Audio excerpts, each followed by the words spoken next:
Good morning students. Are के science PG college Karwar के द्वारा संचालित ऑनलाइन क्लासेज में मैं गिरिराज सिंह भाटिया आप सभी छात्र छात्राओं का स्वागत करता हूं। जैसा कि आपको विदित है, महाविद्यालय के द्वारा ऑनलाइन क्लासेज का आयोजन समय समय पर किया जा रहा है। अतः सभी विद्यार्थियों से मेरा विनम्र निवेदन है कि आप लोग सभी ऑनलाइन क्लासेज सुचारू रूप से लें और अपनी पढ़ाई को सुचारू बनाए रखें। अब आज जो हमारा टॉपिक है, हम बात कर रहे हैं बीएससी पार्ट फर्स्ट ईयर के थर्ड पेपर की। BSc part first year paper है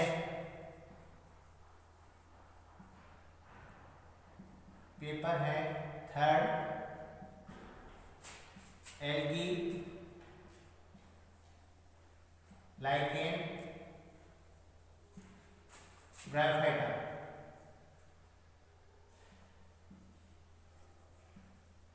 ये हमारा पेपर चल रहा है। इसके बाद में यूनिट जो है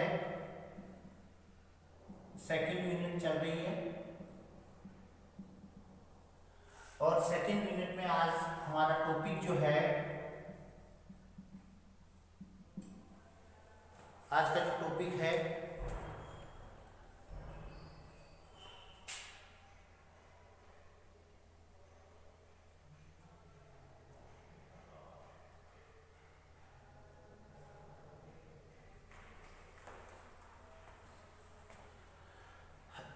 टॉपिक पे चर्चा की जाए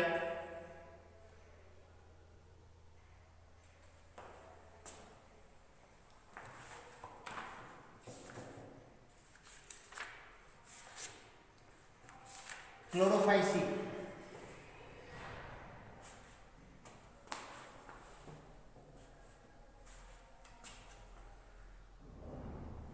क्लोरोफाइसी में आज कारा जो कि एक एल्गी है, कारा की बात करेंगे हम लोग। सबसे पहले सिस्टमेटिक पोजीशन यानी कि क्लासिफिकेशन की बात करें हम लोग, तो क्लासिफिकेशन में सबसे पहला पॉइंट आता है डिवीजन, यानी कि कारा का डिवीजन क्या है। तो आपको ध्यान रखना है क्लोरोफाइटा,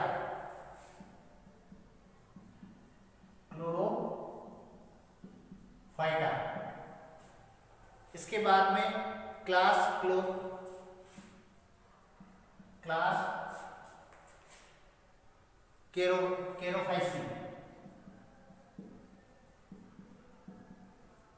केरोफाइसी, क्लास है। कैरेल्स ऑर्डर है, कैरेल्स। इसके बाद में ध्यान रखोगे डिवीजन क्लोरोफाइटा, क्लास इसकी केरोफाइसी, ऑर्डर कैरेल्स, फैमिली केरेसी,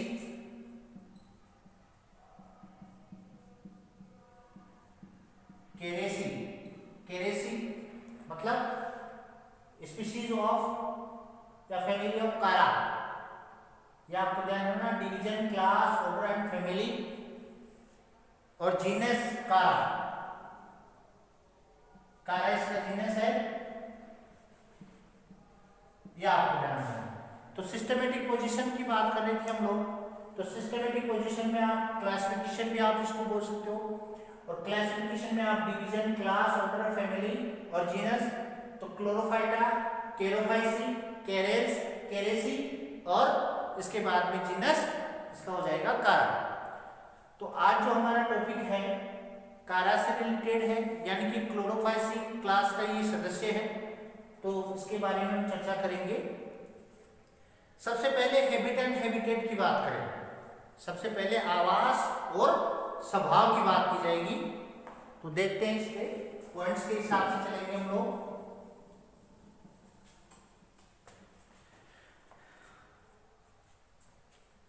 देखो सबसे पहले बात करें कि कारा फ्रेश वाटर, जिसे हम क्या बोलते हैं, अलवणीय जल, कारा अलवणीय जल में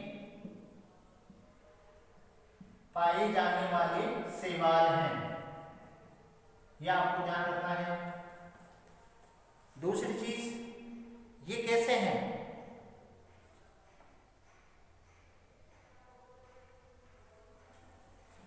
ये जल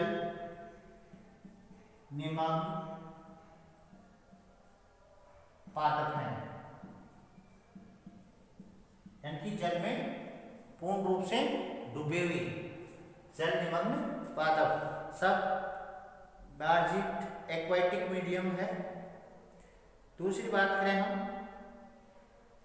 ये जो है उथले जलकुंडों में,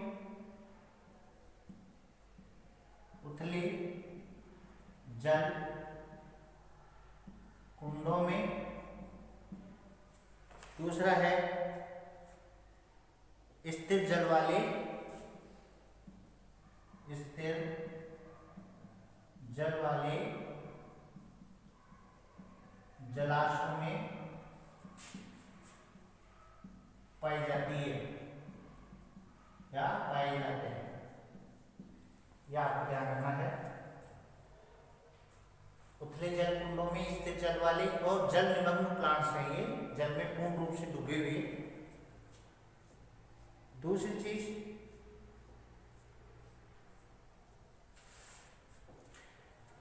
ये जल में राइजोट्स यानी कि मूलाभास,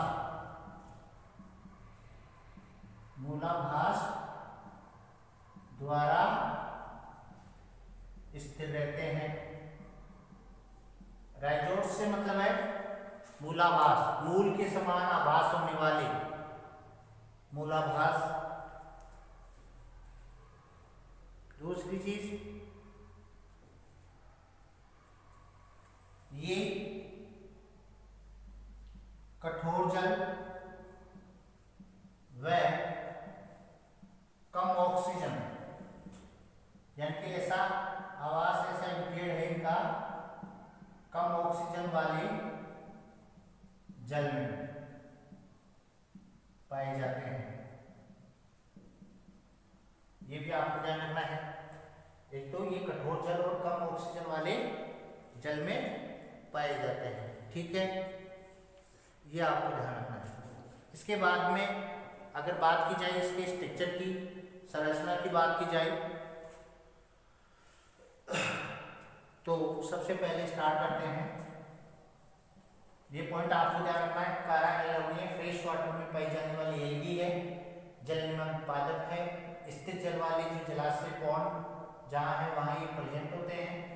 ये मूलाभास या राइजोट्स के द्वारा जो है भूमि में स्टेबल, वाटर में स्टेबल होते हैं और कम ऑक्सीजन वाले वाटर में ये पाए जाते हैं, कठोर जल में पाए जाते हैं।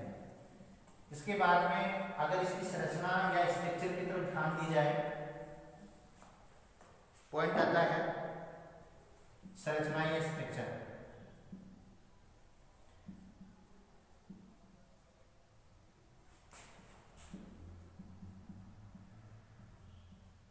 देखिए संरचना, संरचना के अंदर हम सबसे पहले इसका डायग्राम बनाएंगे और इसके कमेंट्सों पर ध्यान देंगे। देखते हैं।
नोड्स इंटरनोड्स से बना हुआ प्लांट्स है। राइजोडल पाए जाते हैं, इसमें राइजोड्स प्रेजेंट होते हैं।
देखो संरचना समझते हैं, इसकी लेबल डायग्राम देखते हैं।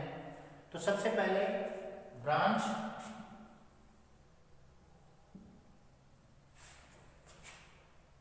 Of unlimited growth, unlimited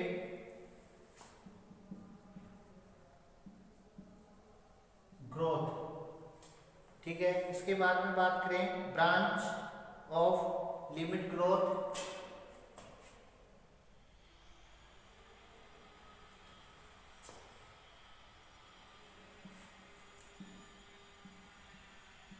branch of limit growth,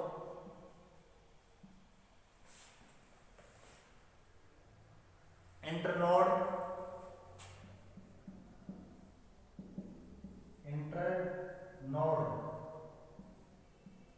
पर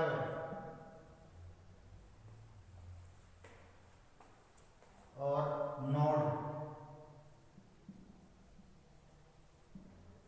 पर संधि,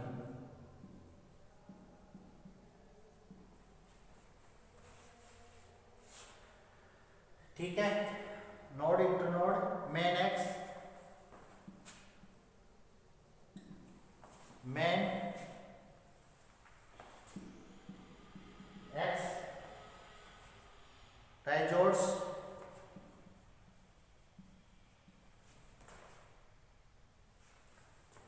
राइजोड्स, मूलाभास, ठीक है। तो ये इसकी संरचना होती है। प्रारंभिक संरचना में अब अगर बात की जाए इसकी, तो प्रारंभिक संरचना में ध्यान रखोगे आप कि जो कारा एलगी होती है इसमें नोड और इंटरनोड पाए जाते हैं। इंटरनोड तो दो नोड के बीच का जो गैप है, दो नोड के बीच की जो दूरी है, डिस्टेंस है, जैसे यहाँ एक और बना देते हैं, ये देखिए ये आपने एक और यहाँ पर बना दिया,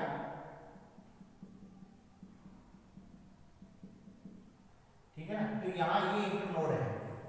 तो नोड और इंटरनोड, नोड जो है जहां से जो कहने का मतलब ये जो मेन एक्स होती है, मेन एक्स के ऊपर आपको ध्यान रखना है नोड और इंटरनोड पाई जाती है।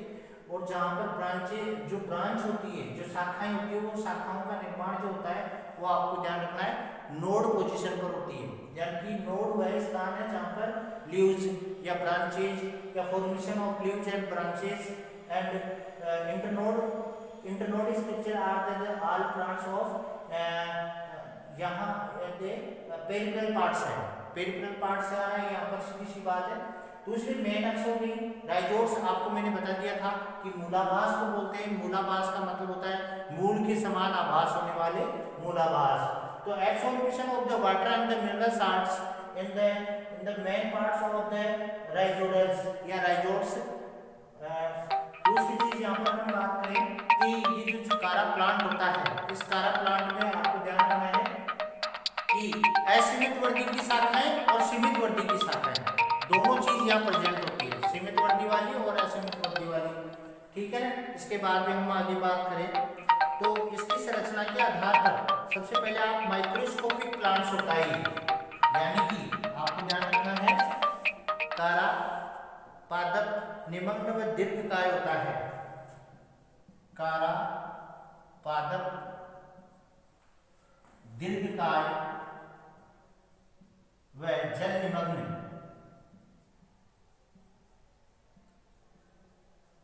जल निमग्न पादप होता है, यह आपको ध्यान रखना है।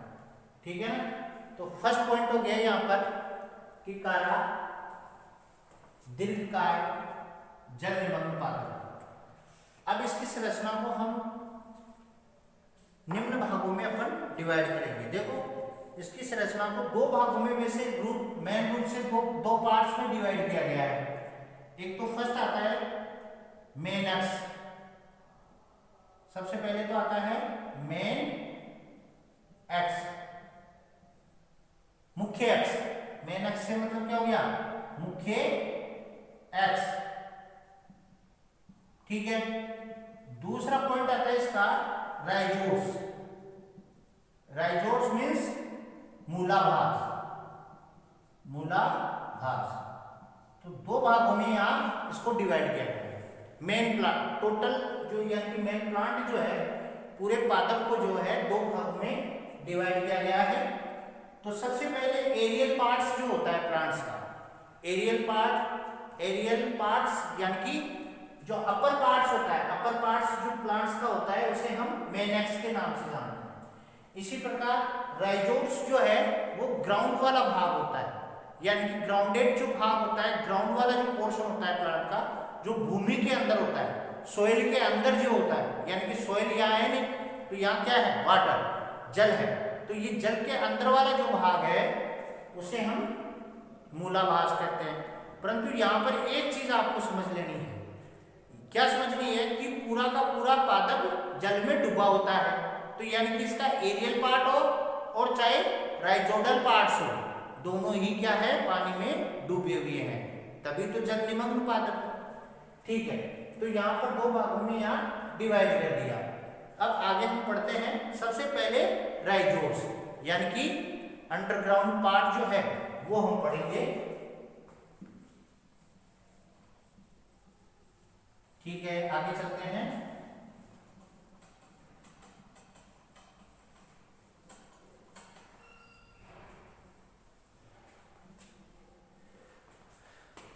सबसे पहले राइजोर्स मूलाभास, पहला पॉइंट राइजोर्स, ये पढ़िए। देखिए कारा में जो मूलाभास होते हैं की सहायता से ये भूमि पर स्थिर रहता है।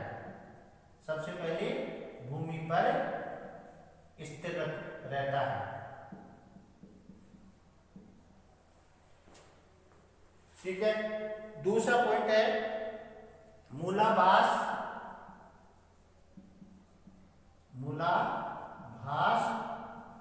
भूरे। मूलाभास कैसे होते हैं, कलर में ब्राउन, भूरे, शाखित, ब्रांच्ड, शाखित और पंक्तिबद्ध होते हैं।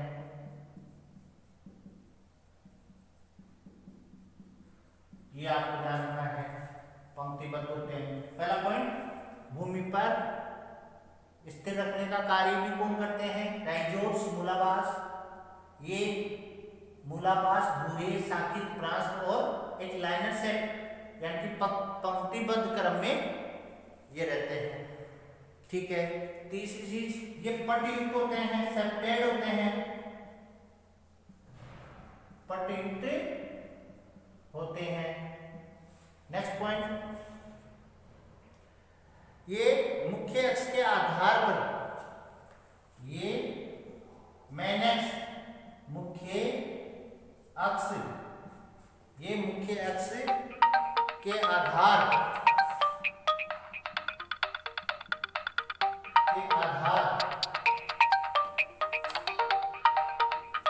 मुख्य अक्ष के आधार तथा नीचे की पर्व संधि से उत्पन्न होते हैं, तथा नीचे की पर्व संधियों से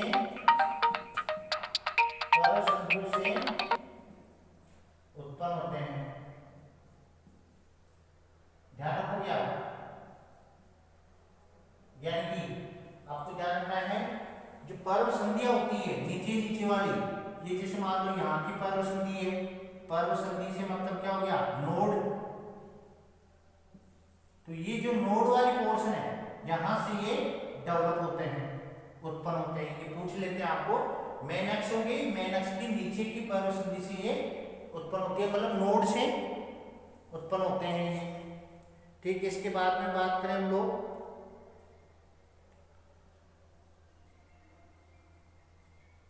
मूलाभास का मेन इंपोर्टेंट क्या क्या काम है। सबसे पहले तो आपको ध्यान रखना है जल और खनिज लवणों के अवशोषण में, एब्सॉर्प्शन ऑफ वाटर, जल व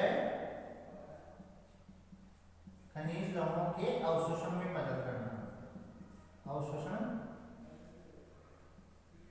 का अवशोषण करना, absorption of water and the mineral salts, जल और खनिज लवणों के अवशोषण में, ये इसका मेन काम है मूलाभास का, राइजोट्स का। अब राइजोट्स की अगर स्ट्रक्चर हम देखें, देखो एक तो दो चीज यहाँ स्थिर आई है, एक तो ये ब्रांचेड होते हैं, ब्राउन कलर के होते हैं, सेप्टेड होते हैं, और मेन एक्स की जो बेसल नोड होती है वहां से ये डेवलप होते हैं। और तीसरी चीज यहाँ पर आएगी, ये जो राइजोट्स होते हैं, मूलाभास जो होते हैं, इनका मेन कार्य क्या है, इंपोर्टेंट फंक्शंस ऑफ राइजोट्स। तो यहाँ क्या बता दोगे आप, जल और खनिज लवणों के अवशोषण में मदद करना, absorption of water and the mineral salts, ये आपका मूलाभास है। अब स्ट्रक्चर की अगर बात की जाए, इसकी संरचना की बात की जाए, जैसे मान लो मेन एक्स ये है, ये मान लो आप मेन एक्स है, ठीक है।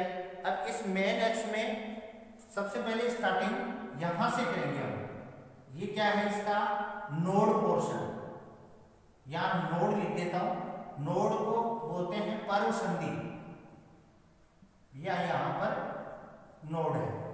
अब यहां नोड से डेवलप हो रहे हैं, या यहां से स्टार्ट कर दें, यहां पर आगे चले तो ये सेकंड पोजीशन आ गई है, ऐसी संरचना आप बना दीजिए।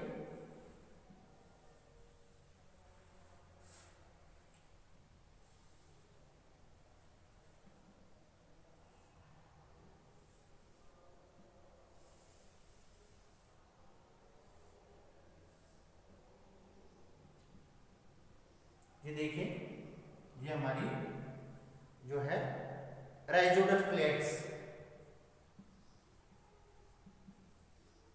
राइजोडल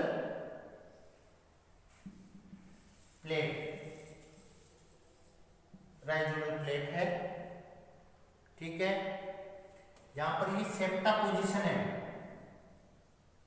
सेप्टा मैंने बताया सेप्टेड होता है, ठीक है। और ये यहां पर राइजोट्स होगी, ये राइजोट्स होगी, ठीक है ना, ये आपको ध्यान रखना है। तो मूलाभास में आपको ये डायग्राम बनाने हैं, राइजोट्स में क्या क्या डायग्राम है वो आपको मैंने बता दिया है। नेक्स्ट इसके बारे में आगे चर्चा की जाए तो अगला पॉइंट आता है हमारा, मूलाभास हमारा कंप्लीट होता है।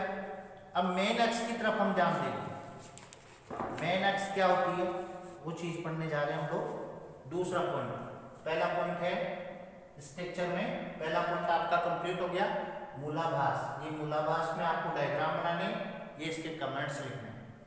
नेक्स्ट पॉइंट चले नंबर 2, दूसरा पॉइंट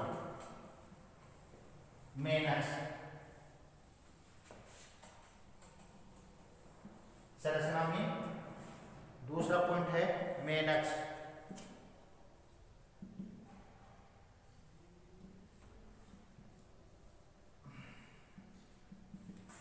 मुख्य एक्स, हिंदी में मुख्य एक्स, मेन एक्स। सबसे पहले बात की जाए कि इसकी जो मेन एक्स होती है वो जॉइंटेड होती है, इसकी मुख्य शाखा मेन एक्स जॉइंटेड होती है, संधित होती है। जॉइंटेड से मतलब है संधित, मुख्य शाखा या मुख्य एक्स, इसकी मुख्य एक्स संदिग्ध होती है, जुड़ी हुई रहती है, जॉइंटेड होती है, यानी कि फॉर एग्जाम्पल इक्विसिटम्स, इक्विसिटम, तो इक्विसिटम जो प्लांट्स में होता है, हर्सटेल प्लांट्स इक्विसिटम, तो इक्विसिटम में जिस प्रकार की इसकी जो मेन एक्स होती है इक्विसिटम प्लांट्स में जॉइंटेड होती है, तो यहाँ भी जॉइंटेड मेन एक्स होती है कारा में, यह आपको ध्यान रखना है। दूसरी पॉइंट बात की जाए, एक्स पर एकांत क्रम में, एक्स पर एकांत क्रम में, रेगुलर एकांत क्रम में पैरव संधियां नोड और इंटरनोड पाए जाते हैं, नोड और इंटरनोड पाए जाते हैं, यह आपको ध्यान रखना है। एकांत क्रम से मतलब क्या हो गया, जिस मान लो ये मेन एक्स है, समझना इस चीज को, इस तरफ ध्यान दिया, मेन एक्स ये है इस मान लो, अब मेन एक्स पर यहाँ पर हम बात करें जैसे नोड, ठीक है, फिर नोड, फिर नोड, फिर नोड, ऐसे पोजीशन आ रही है, ठीक है। तो यहाँ पर फिर इंटरनोड, इंटरनोड, इंटरनोड, इंटरनोड, सही है। तो ये एकांत सीक्वेंस हो गया ये, ठीक है। तो इसको आप कह दोगे नोड और इसको कह दोगे इंटरनोड,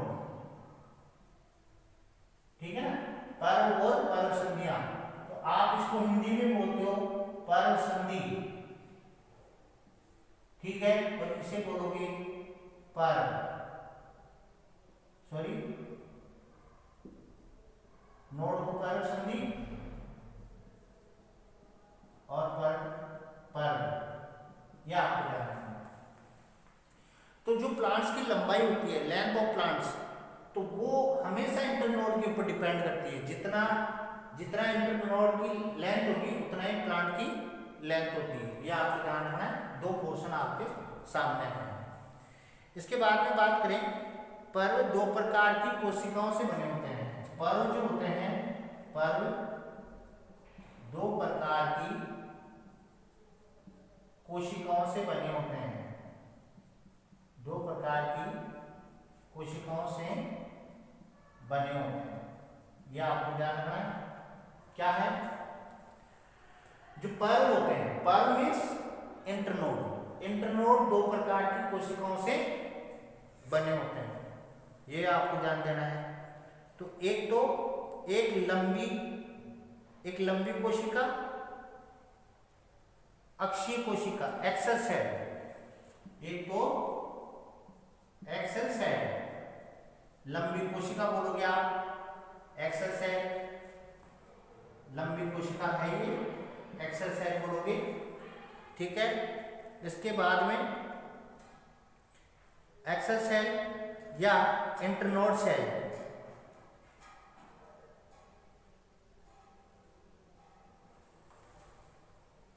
एक लंबी कोशिका, अक्षीय अथवा पर्व कोशिका, पर्व कोशिका अनेक,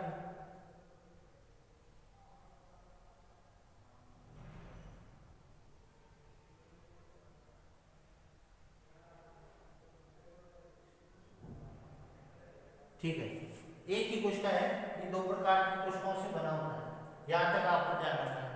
इसके बाद में बात करें, इसके मुख्य एक्स, इसके मुख्य एक्स पर एक लंबी कोशिका होती है, लंबी कोशिका होती है, जिसे एक्सल सेल कहते हैं, यह आपको ध्यान रखना है। एक्सल सेल, हिंदी में इसको बोलते हैं पर्व कोशिका या इंटरनोड सेल, इंटरनोड सेल भी कह सकते हो आप इसको। इसके मुख्य अक्ष पर लंबी एक लंबी कोशिका होती है, लंबी कोशिका होती है, इसे एक्सल सेल या इंटरनोड सेल का हो गया। ठीक है, इसके बाद में पर्व कोशिका में अनेक वलकुटीय कोशिकाएं पाई जाती है, या तो यहाँ पर ध्यान रखोगे पर्व कोशिका जो इंटरनोड सेल होती है, पर्व कोशिका में अनेक वलकुटीय कोशिकाएं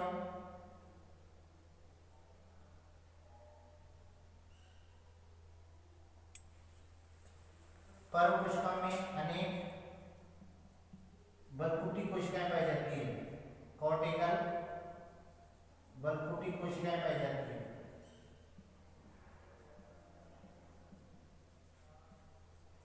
यह आपको ध्यान रखना है। तो यहाँ तीसरा पॉइंट आ गया, इंटरनोड के अंदर क्या है, अनेक more than cortical cells present, यानी कि यहाँ पर present of cortical cells in internode, यह आपको ध्यान रखना है। यानी कि पर्व कोशिका में अनेक वलकुटी कोशिकाएं पाई जाती है। ठीक है,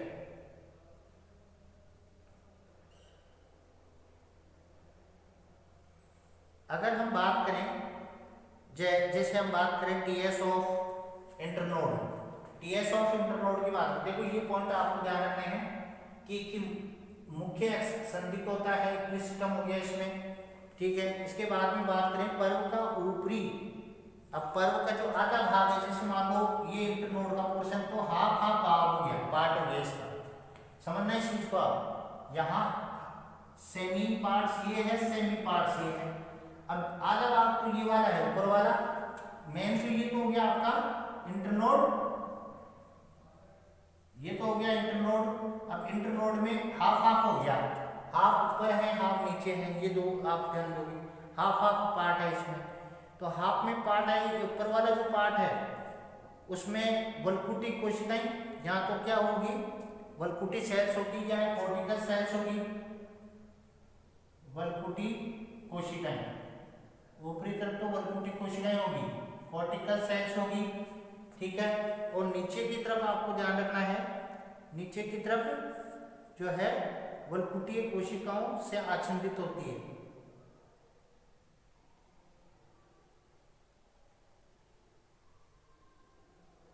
ठीक है, दोनों में वलकुटी कोशिकाएं रहेगी,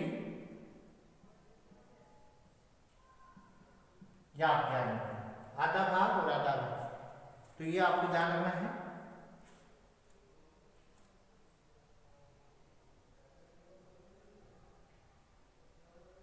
ठीक है, अब इसमें एक चीज आपको ध्यान रखना है, क्या ध्यान रखनी है, जैसे मान लो यहाँ पर जो पर्व संधि, ये पर्व संधि है।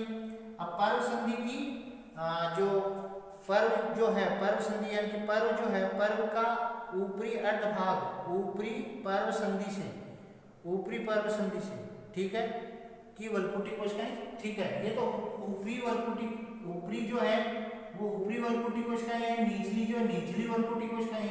तो इसका आधा भाग तो ध्यान रखोगे आप, इस चीज को यूं और समझे आप, एक बार दोबारा समझने की कोशिश करें आप। देखो सबसे पहले बात करें हम, ये हो गया इंटरनोड। अब इंटरनोड में आधा भाग जो होता है ऊपरी वलकुटी कोशिकाओं के द्वारा आच्छादित रहता है, यानी कि कवरिंग जो सपोर्टेड या कवरिंग जो एरिया है ना, उसकी बात की जा रही है यहाँ पर। तो कवरिंग एरिया जो हो रहा है वो हो रहा है आपका वलकुटी यानी कि कॉर्टिकल शीथ्स, यानी कि कॉर्टिकल आवरण के द्वारा आच्छादित है। और नीचे वाला भी कॉर्टिकल, नीचे वाली पर्व संधि के द्वारा, नीचे वाली पर्व संधि में पाई जाने वाली कॉर्टिकल सेल्स के द्वारा आच्छादित है। यानी कि दोनों पोर्शन यहाँ हो रहा है, ऊपर वाला ऊपरी और नीचे वाला निचली वलकुटी अभिक्रियाओं के द्वारा या वलकुटी ग्रेनुलस के द्वारा आच्छादित रहता है। तो ये दोनों पोर्शन आप ध्यान रखोगे, पर्व संधि में अनेक वलकुटी कोशिकाएं पाई जाती है। ठीक है, इसके बाद में बात की जाए टीएस ऑफ इंटरनोड की, तो देखते हैं स्ट्रक्चर में है पॉइंट, ये आगे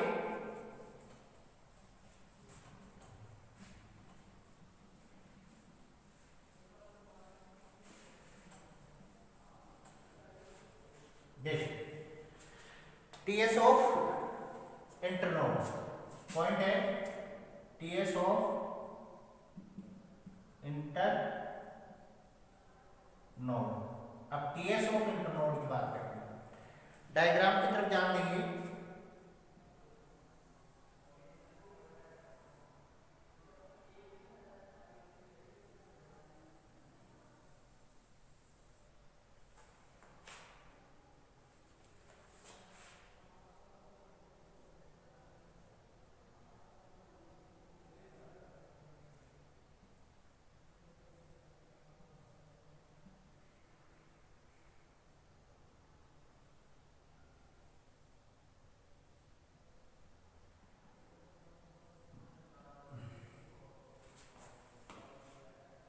सेंट्रल सेल,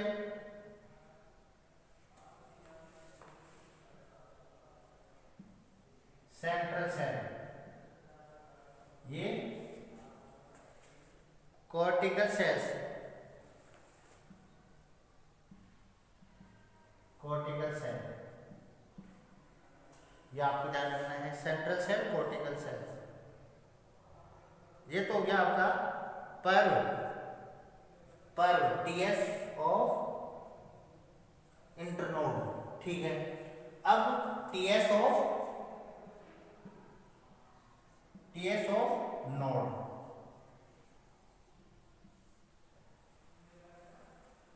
नोड वाला,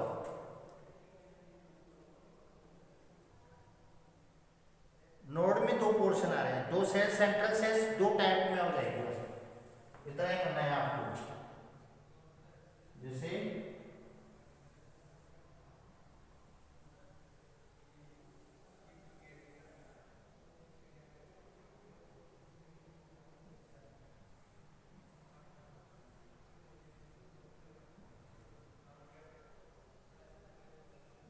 ये तो ये तो हो गया आपका कॉर्टिकल सेल्स या सी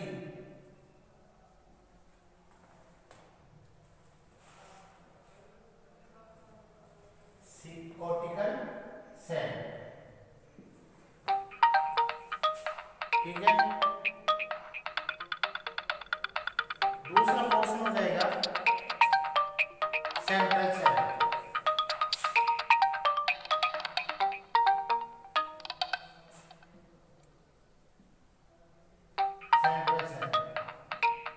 दो सेल्स हो गई, सेंट्रल सेल्स और क्यूटिकल सेल्स,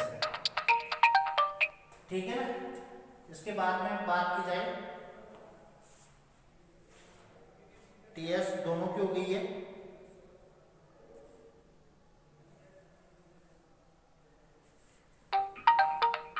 तो आगे हम बात करेंगे ये दो डायग्राम आप ध्यान देना, टीएस ऑफ इंटरनोड और टीएस ऑफ नोड। तो यहाँ पर आपको ध्यान रखना है कि नोड के अंदर दो सेंट्रल सेल होंगे और इंटरनोड के अंदर आपको सेंट्रल सेल एक ही दिखाई देगी, ठीक है ना। नेक्स्ट